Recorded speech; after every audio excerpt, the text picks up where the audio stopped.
Shalom saudaraku, jumpa lagi bersama saya Pastor Malintoi Lahengko.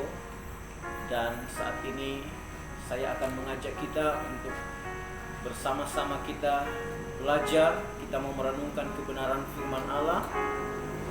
Untuk itu sebelum kita masuk ke dalam perenungan firman Allah, terlebih dahulu kita akan berdoa. Kita akan memohon tuntunan campur tangan Tuhan, sehingga firman Allah yang kita renungkan pada kesempatan ini benar-benar Tuhan teguhkan di dalam hidup kita, supaya firman itu dapat kita kerjakan hari lepas hari. Mari kita berdoa.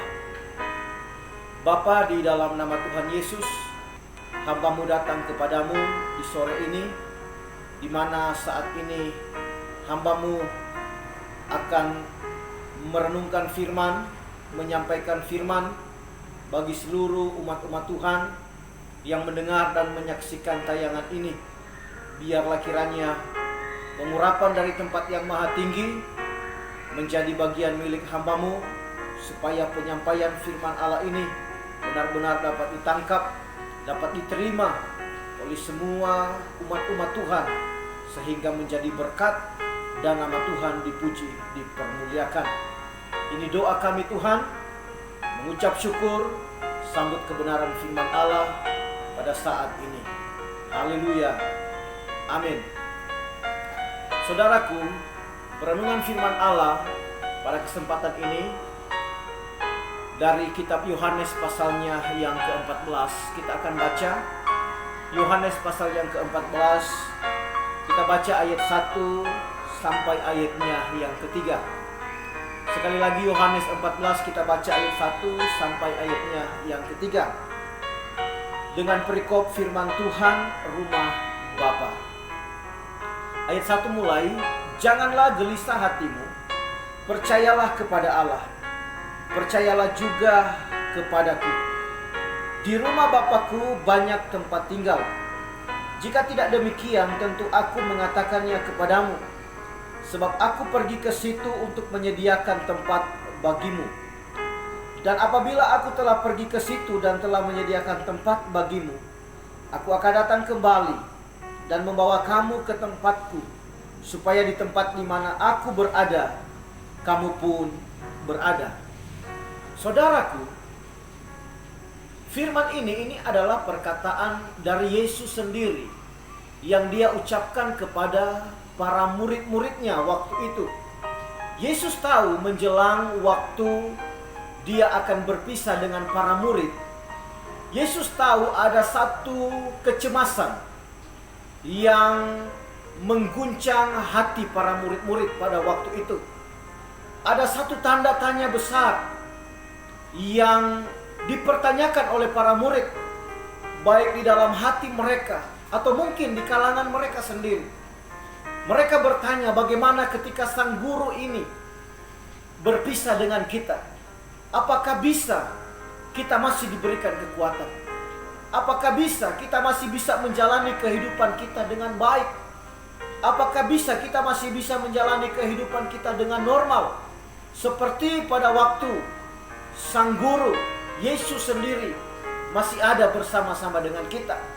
Kira-kira pertanyaannya seperti itu kalau kita bisa simpulkan. Nah, kegelisahan inilah yang dialami oleh para murid-murid. Nah, saudaraku, berbicara kegelisahan, tentu sebagai manusia kita semua pernah mengalami apa yang namanya rasa gelisah. Kita semua pasti tentu pernah mengalami perasaan ini. Nah, gelisah, apa itu gelisah? Gelisah, kalau kita lihat pengertiannya, itu adalah suasana hati yang tidak tenang menghadapi situasi yang menegangkan. Itulah definisi daripada gelisah. Dan gelisah ini sebenarnya sesuatu yang normal. Tetapi yang membuat dia tidak normal, yang membuat dia tidak baik di dalam hidup kita adalah gelisah yang berlebihan.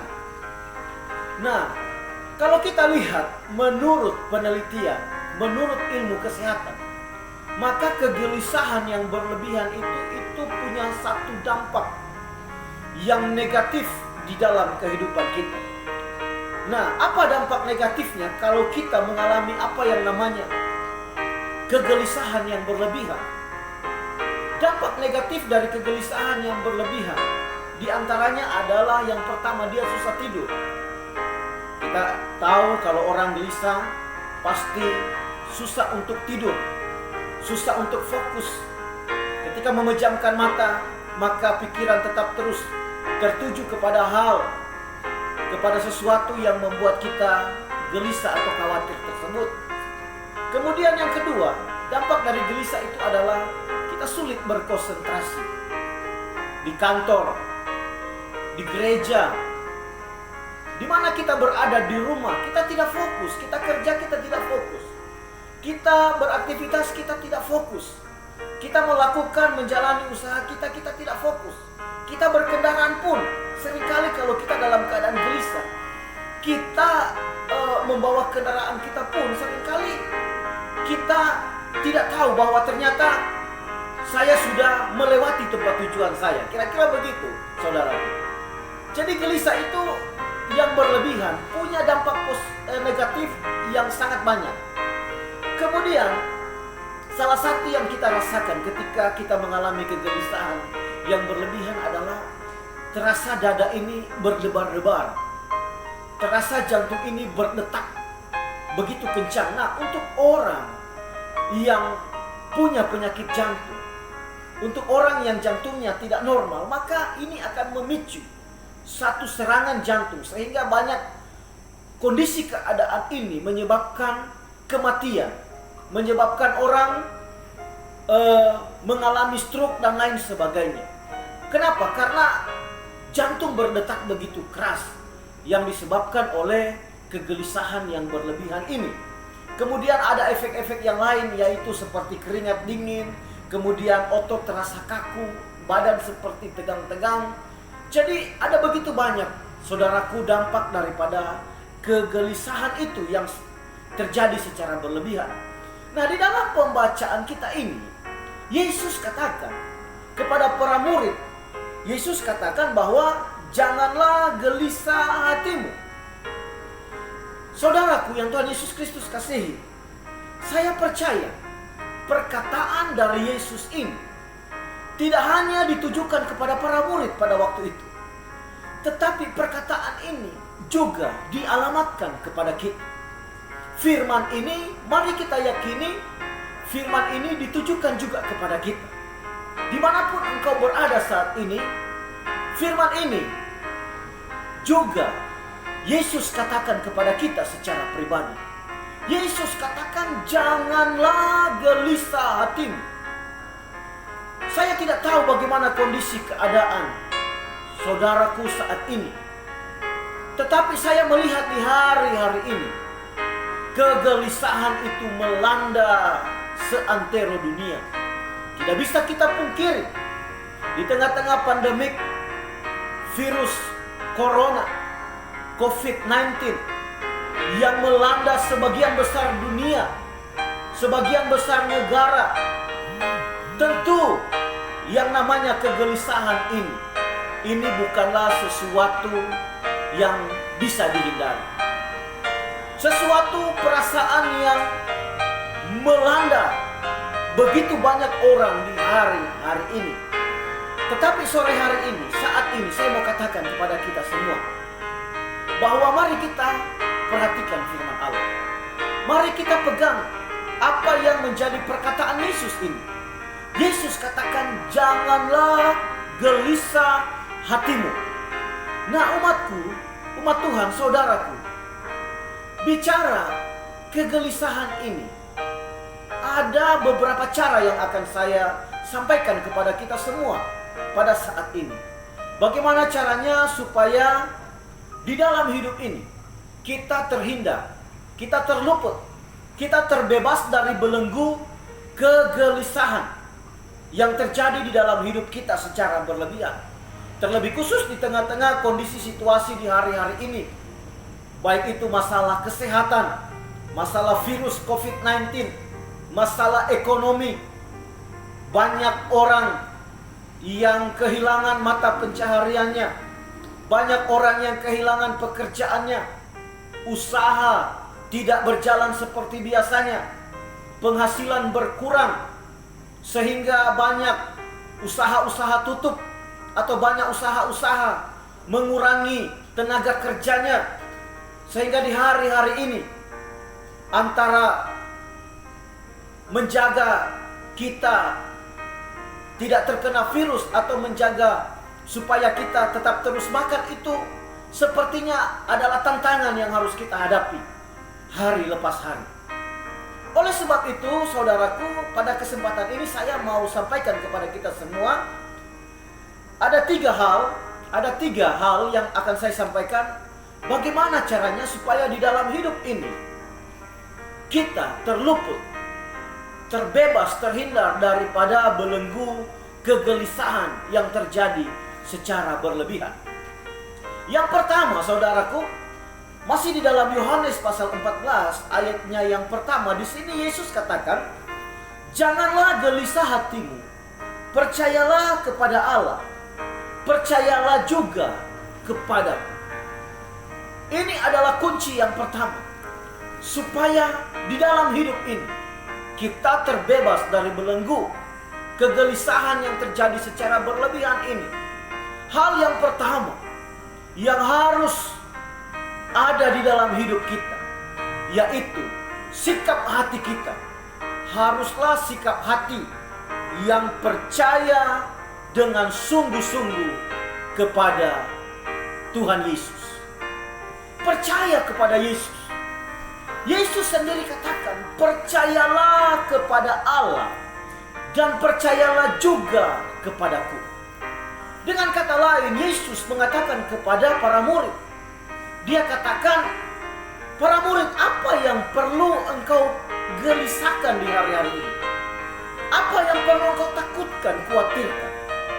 Satu hal yang harus engkau lakukan adalah engkau harus percaya dengan sungguh-sungguh kepada Allah.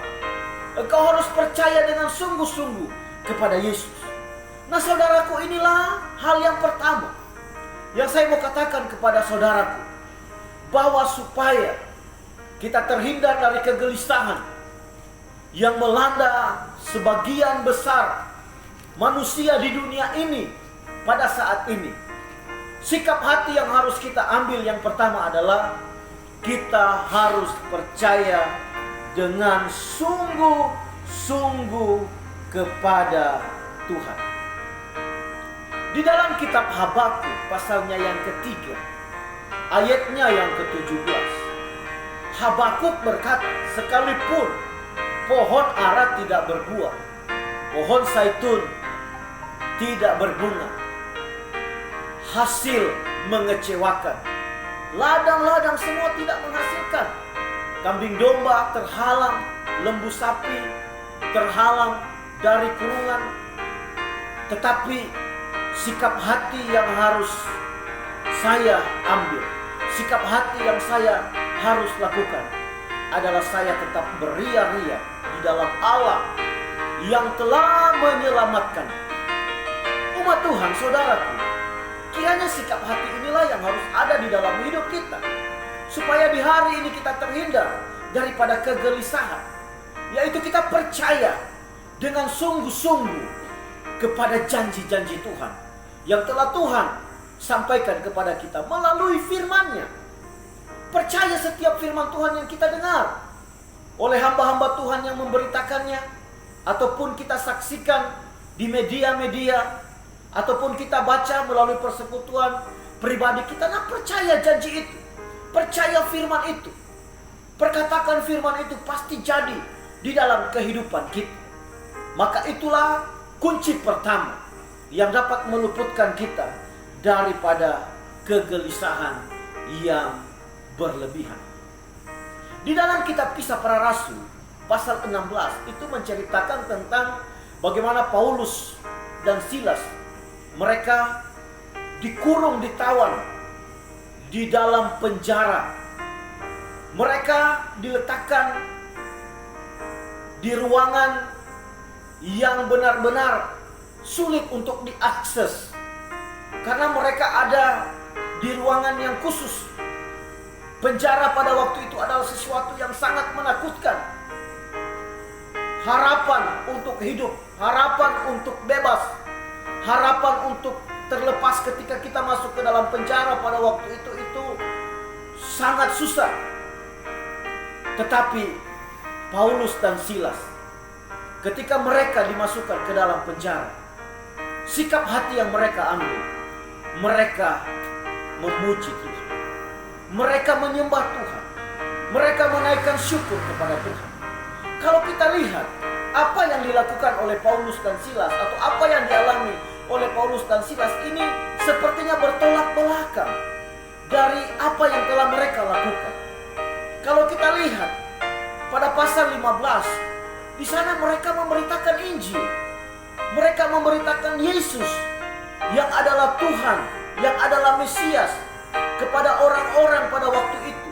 Sehingga banyak orang-orang yang percaya, sehingga banyak orang-orang yang bertobat, meninggalkan kehidupan lama mereka. Tetapi apa yang mereka alami? Mereka harus masuk ke dalam penjara. Mereka harus dikurung. Nah, saudaraku, secara manusia mungkin kita tidak bisa menerima hal seperti ini. Bisa saja kita katakan, Tuhan, kenapa saya sudah melayani? Tuhan, kenapa saya sudah melakukan banyak hal untuk Tuhan? Tetapi kok kenapa ujung-ujungnya malah saya di penjara? Kenapa kok ujung-ujungnya malah yang saya terima adalah sesuatu yang tidak enak buat saya? Loh, seharusnya hidupku adalah hidup yang diberkati. Seharusnya hidupku adalah hidup yang terus diangkat. Tetapi kenapa saat ini aku dalam keadaan yang diledakkan, dalam keadaan yang terikat? Mungkin bisa saja kalau itu kena sama kita, kita berkata seperti itu.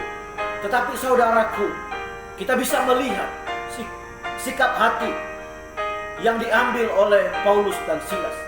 Ketika mereka mengalami hal itu, mereka tidak mempersalahkan Tuhan, tetapi mereka bangga bahwa mereka telah menderita karena mereka telah menyampaikan Injil. Menderita karena Injil telah mereka beritakan. Mereka bangga akan hal itu. Dan sikap hati seperti inilah yang harus ada kepada kita. Sikap yang tidak mengasihi diri kita sendiri. Dan apa yang terjadi ketika mereka ada di dalam penjara itu? Mereka memuji Tuhan. Mereka menyembah Tuhan. Mereka mengangkat hati mereka, mengagungkan Tuhan, bersyukur. Dan mereka mempercayai bahwa janji Tuhan pasti digenapi. Sikap hati yang bersyukur adalah sikap hati yang mempercayai janji-janji Tuhan. Orang yang mampu bersyukur, orang yang mampu menaikkan pujian dalam kondisi yang sulit, adalah orang yang percaya sungguh-sungguh akan janji Tuhan. Dan apa yang terjadi ketika mereka memuji Tuhan, menyembah Tuhan? Sikap hati mereka tetap terus tertuju kepada Tuhan. Firman Allah mencatat, kita semua tahu, sendi-sendi penjara goyang, terjadi gempa bumi yang besar.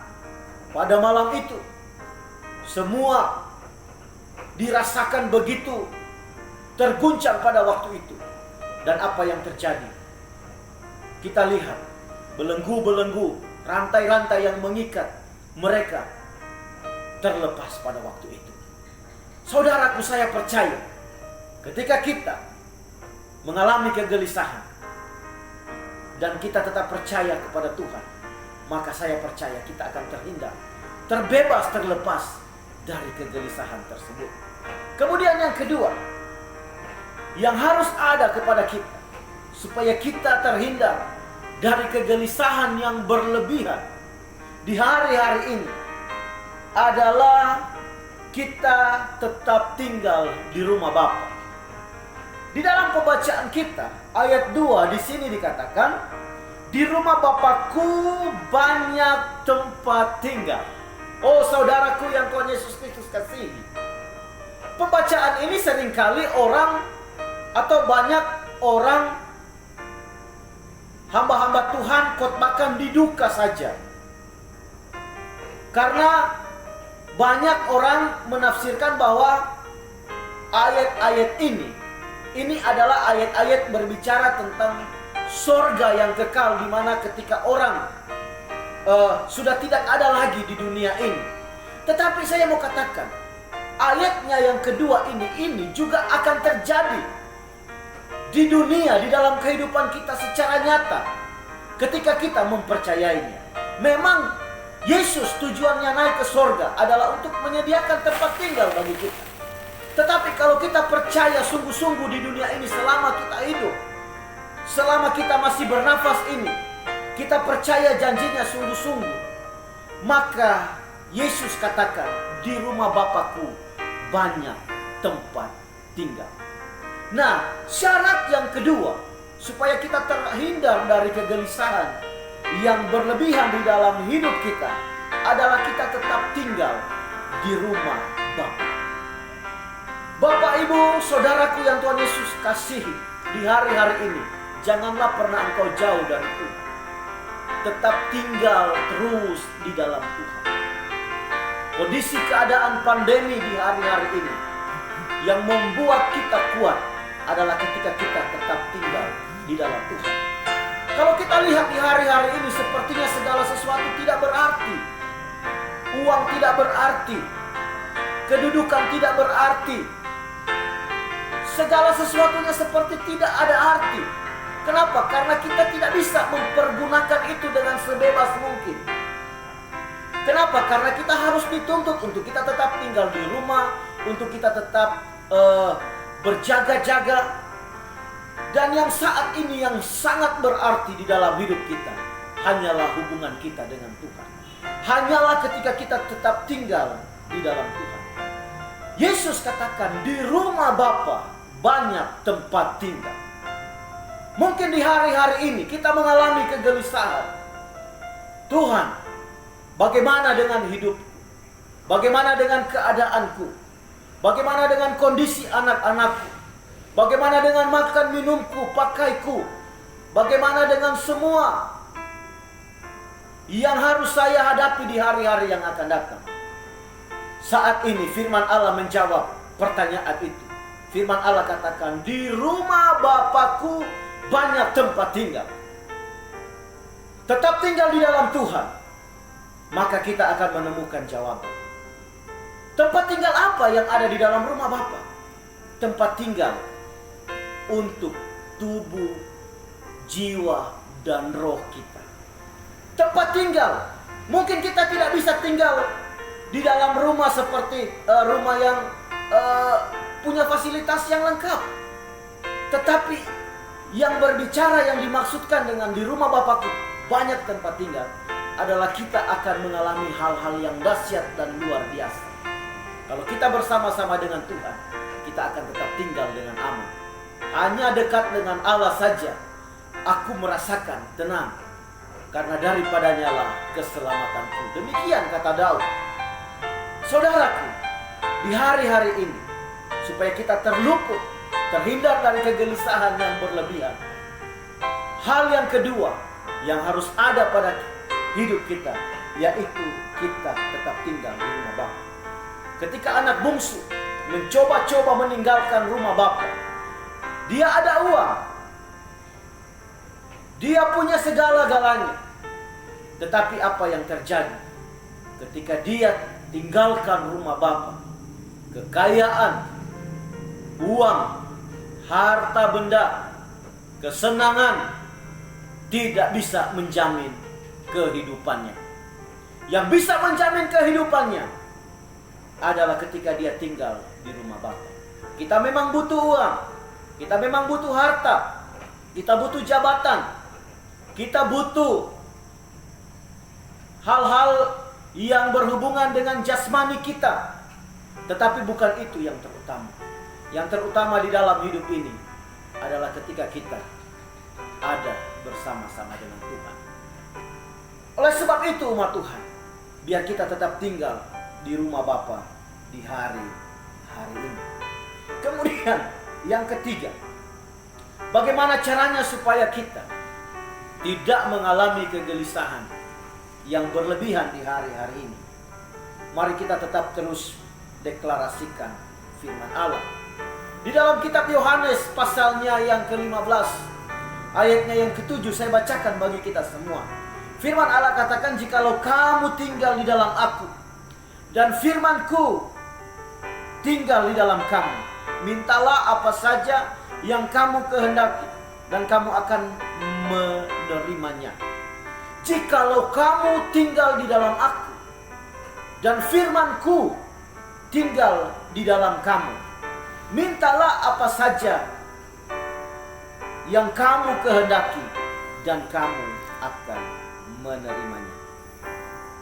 Yang ketiga, supaya di hari-hari ini kita terhindar dari kegelisahan yang berlebihan, adalah mari kita tetap memperkatakan firman.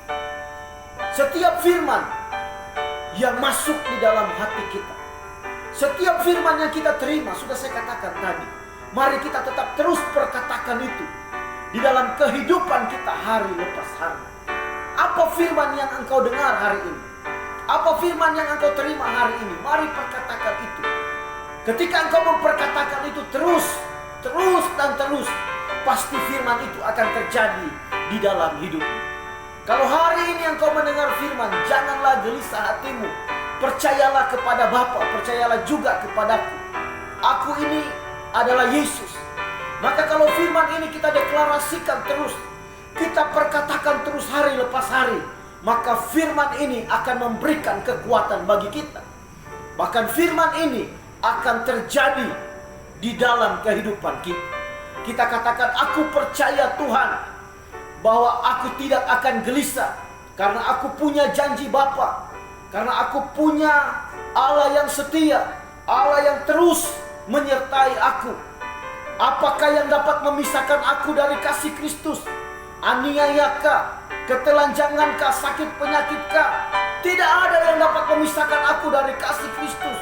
Dan aku percaya itu yang akan terjadi di dalam kehidupanku. Saudaraku, sikap hati seperti inilah yang harus ada di dalam hidup kita di hari-hari ini, sehingga kita terluput dari kegelisahan yang berlebihan. Yang pertama tadi, percaya sungguh kepada Tuhan. Kemudian yang kedua adalah tetap tinggal di rumah Bapa. Dan yang ketiga, kita harus terus meyakini, memperkatakan firman Allah, janji-janji Tuhan yang telah kita terima di dalam kehidupan kita. Saya percaya kalau hal-hal ini kita lakukan, maka di hari-hari ini hidup kita akan berkemenangan. Dunia boleh tergoncang, orang dunia boleh takut, khawatir, tetapi kita percaya anak-anak Tuhan, orang-orang percaya yang punya ketiga hal ini, mereka akan mengalami kebebasan, mereka akan mengalami pemeliharaan Tuhan. Amin. Mari kita berdoa. Terima kasih Tuhan, kami mengucap syukur buat kebenaran firman-Mu yang telah kami dengar hari ini. Bahwa kami tetap terus meyakini Tuhan, firman-Mu itu jadi di dalam kehidupan kami. Sehingga di hari ini kami terluput, terhindar dari kegelisahan yang berlebihan. Karena kami percaya di rumah Bapa itu banyak tempat tinggal. Terima kasih Bapa, kami mengucap syukur. Di dalam nama Tuhan Yesus Kristus kami telah berdoa. Haleluya. Amin. Tuhan Yesus memberkati dan sampai jumpa di program berikutnya.